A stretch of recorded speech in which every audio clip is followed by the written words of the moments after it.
I was sitting in my chair, staring into the darkness. Sleep had been impossible for weeks. Every time I closed my eyes, the weight of everything crushed down on me. You don't have to carry this anymore, the voice whispered. I can take it all away. My hands started shaking. The voice was gentle, caring, like someone who truly understood my pain. Who are you? I whispered. I'm the one who's been watching you struggle, the one who sees how alone you really are. The voice was right. I was completely alone, always alone. Every decision felt like it could destroy everything. Every day was like swimming through concrete. I can give you peace, the voice said. Real peace? Not the fake kind you've been chasing. I wanted to stand up, to walk away, to turn on the lights, but I couldn't move. The voice had wrapped around me like a warm blanket. What do you want from me? Nothing you haven't already given away, piece by piece. Nothing you won't gladly surrender once you understand what I'm offering. The room grew darker. The shadows in the corners looked alive, watching me, studying me. Think about it, the voice said, fading. I'll be here when you're ready.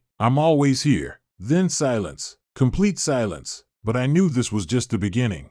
The next night, I didn't even try to sleep. I sat in the same chair, waiting. You came back, the voice said, stronger now. I knew you would. I need to know what you're offering. Everything you've ever wanted. Success beyond your wildest dreams. Power that kings would envy. Peace that never ends. The voice was closer now, like someone sitting right next to me. All the stress, all the pressure, all the sleepless nights gone forever. You'll never feel pain again. Never doubt yourself again. Never be alone again. It sounded perfect. Too perfect. What's the catch? No catch. Just a simple choice. Choose me and all your problems disappear. Choose me and you'll have everything you've ever wanted. And if I don't? The voice laughed. But this time it was different. Colder. Then you keep struggling. Keep fighting battles you can't win. Keep pretending you're strong when you're falling apart inside. I felt something touch my shoulder. Not a hand, but something else. Something that made my skin crawl. You're special, Diddy. That's why I chose you. You have potential that others don't.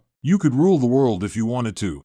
Rule the world? Why not? You're already changing it. But imagine if you had real power. Imagine if nothing could stop you. No government, no regulation, no one telling you what you can and can't do. The idea was intoxicating. No more obstacles. No more people trying to hold me back. No more sleepless nights wondering if I was making the right choices. You're thinking about it, the voice said. Good. Think harder. I need time. Time is what you don't have. Every moment you wait, you get weaker. Every moment you hesitate, you lose more of yourself. The voice was right. I could feel myself slipping away, piece by piece, day by day. What do I have to do? Just say yes. Just give me permission. Just let me in completely. The room felt smaller now, like the walls were closing in. The darkness was thicker, more oppressive. I'll give you until tomorrow night, the voice said. But that's all. After that, the offer expires. And then it was gone, leaving me alone in the darkness, shaking.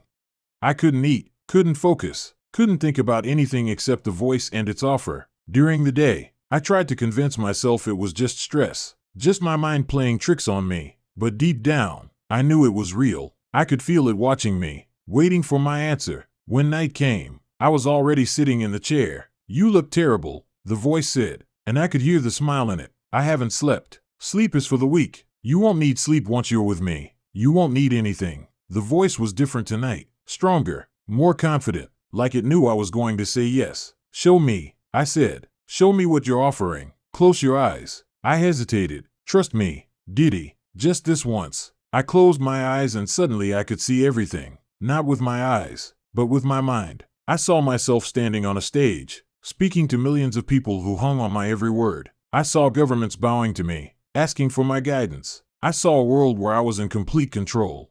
This could be your reality, the voice said. All of it and more. In the vision, I was powerful beyond imagination. I could make decisions that affected the entire planet. I could shape the future however I wanted. No one could stop me. You like it, the voice said. I can feel it. I did like it. I loved it. For the first time in years, I felt truly alive. But there's more. The voice continued. Open your eyes. I opened my eyes and the room was different. The shadows were moving, swirling around me like living things. In the darkness, I could see shapes, faces, hands reaching for me. Don't be afraid, the voice said. They're my friends. They want to help you, too. The shapes were getting closer. I could feel their presence, cold and hungry. What are they? They're what you'll become. powerful, eternal, free from all the limitations of being human. One of the shapes touched my face and I felt something drain out of me. Not blood, but something more important, something I couldn't name. It feels good, doesn't it? The voice said.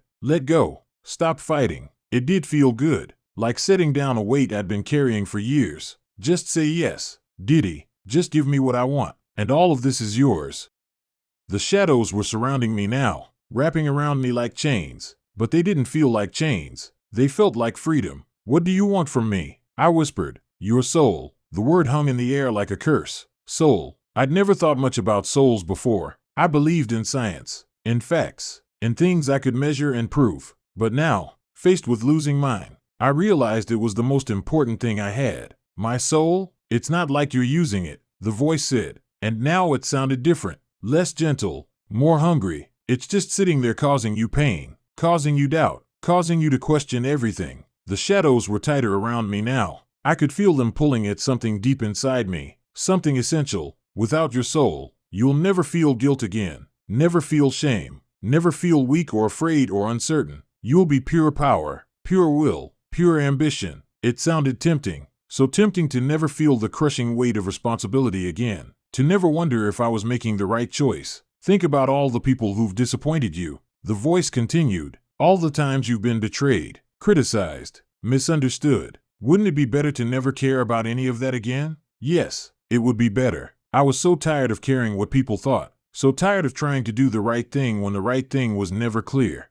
And your family, the voice said, always worried about them, always trying to protect them. Wouldn't it be easier if you just didn't care? Something inside me rebelled at that. My family, my children, they were the most important thing in the world to me. I do care about them, but caring hurts, doesn't it? Caring means you can lose them. Caring means you can fail them. Without your soul, you'd never have to worry about any of that. The logic was seductive. If I didn't care, I couldn't be hurt. If I didn't care, I couldn't fail. Just let go. The voice whispered. Just stop fighting. It's so much easier. I felt myself nodding. It was easier. Fighting was exhausting. Caring was exhausting. Being human was exhausting. Say it. The voice commanded. Say you give me your soul. The words were on my lips. I could feel them forming, ready to be spoken. Around me, the shadows were celebrating, reaching for me with eager hands. I give you mine, but I stopped. Something was wrong. Something was fighting back from deep inside me. Say it,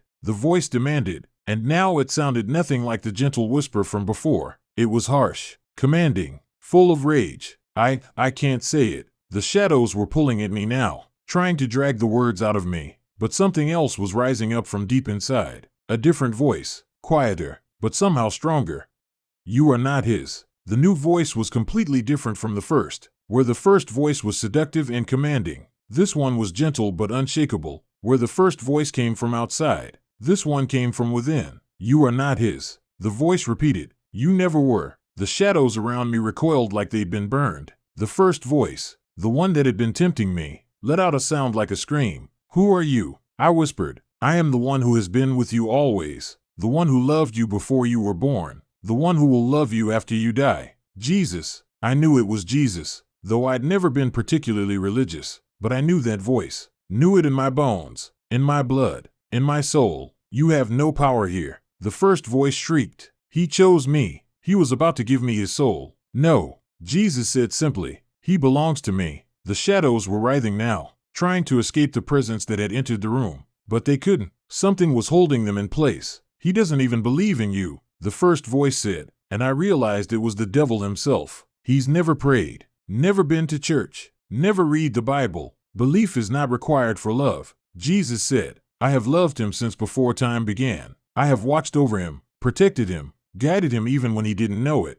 I felt something warm spread through my chest, not the cold hunger of the shadows, but something clean and pure and good. You're lying. The devil screamed. He's mine. I've been working on him for years. He's already given me pieces of his soul. No, Jesus said. He's given you nothing. What you took was darkness, not light. What you stole was fear, not faith. His soul remains whole because I have kept it whole. The warmth was spreading now, filling every part of me. I could feel strength returning to my limbs, clarity returning to my mind. This isn't over, the devil hissed. I'll be back. I'll keep trying. You will try. Jesus agreed, but you will fail. You will always fail with this one. Why? I asked. Why me? Why am I worth saving? Because you are mine. Jesus said simply, because I made you, because I love you, because you have work to do. The shadows were fading now, being pushed back by light that seemed to come from everywhere and nowhere. The devil's voice was growing weaker. You think you've won,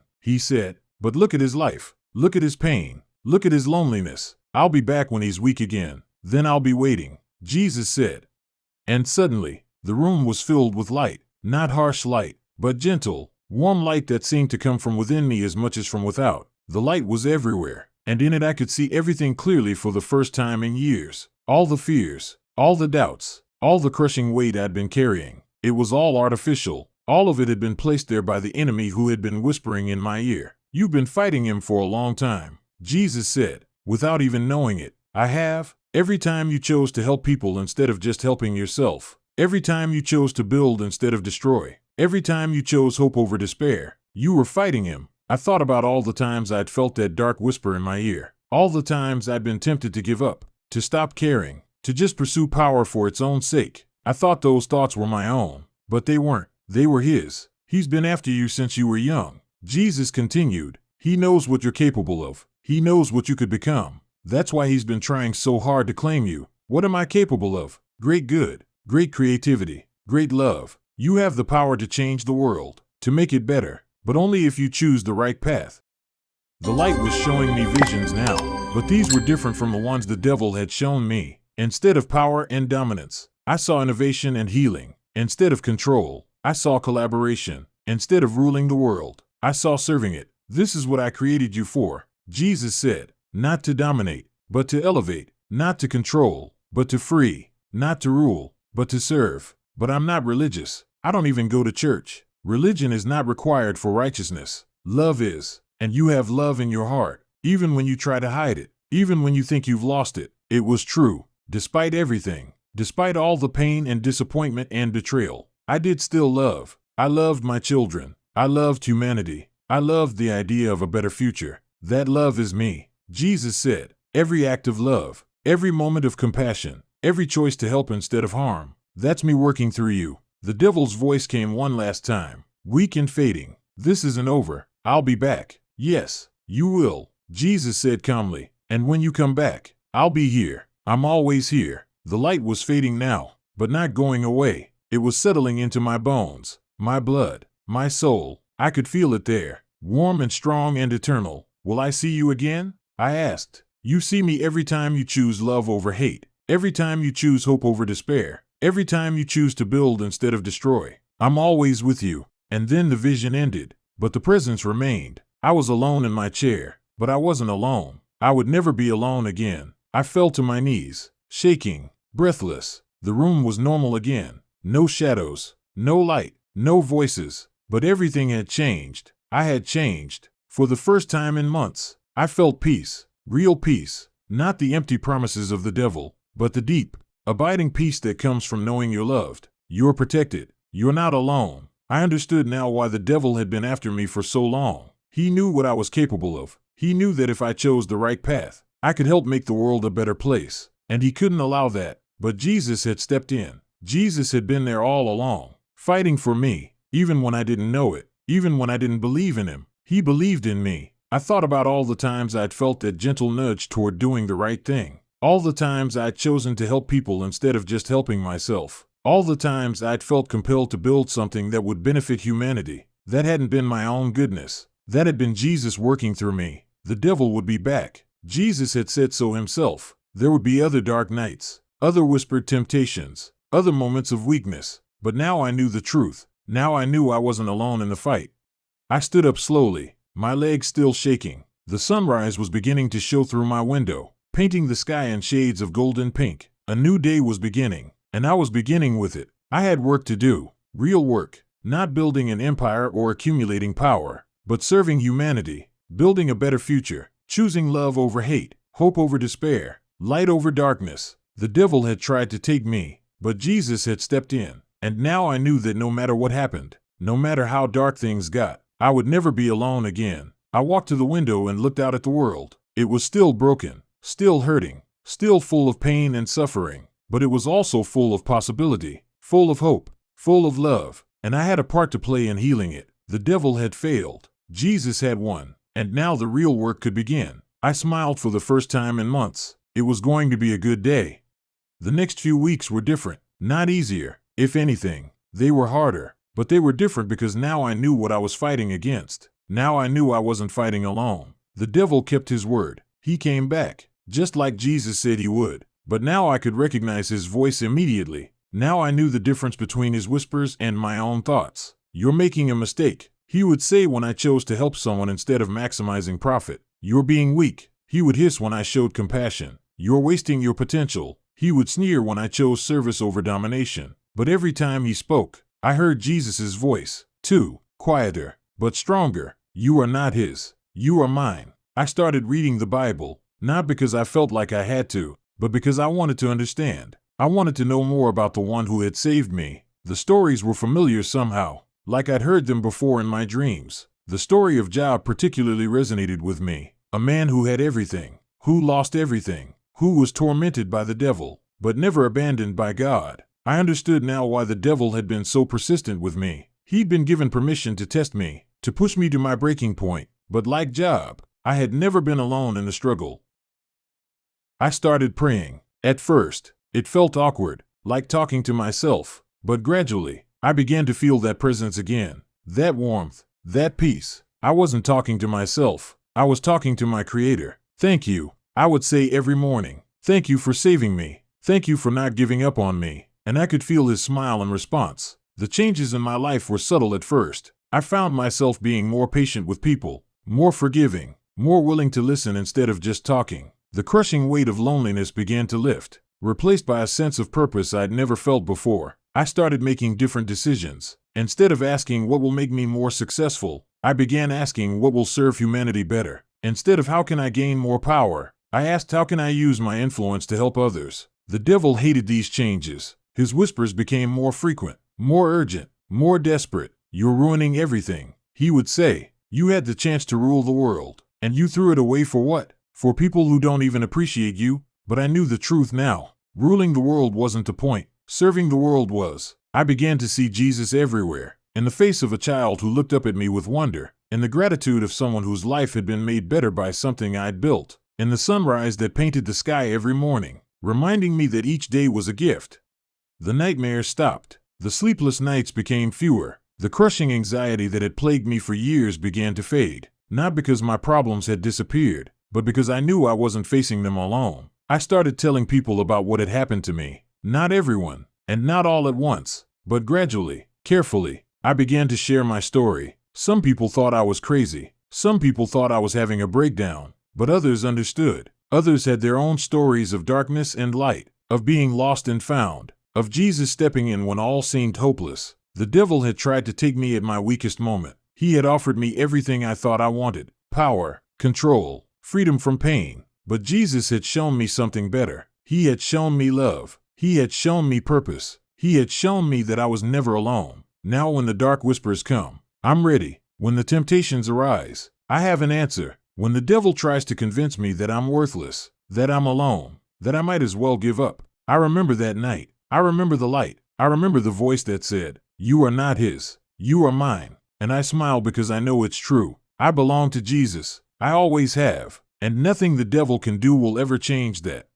The battle isn't over. It never really ends. But I know who wins in the end. I know whose side I'm on. And I know that no matter how dark things get, the light will always be stronger. Jesus stepped in. Jesus saved me. And now I live every day trying to be worthy of that salvation.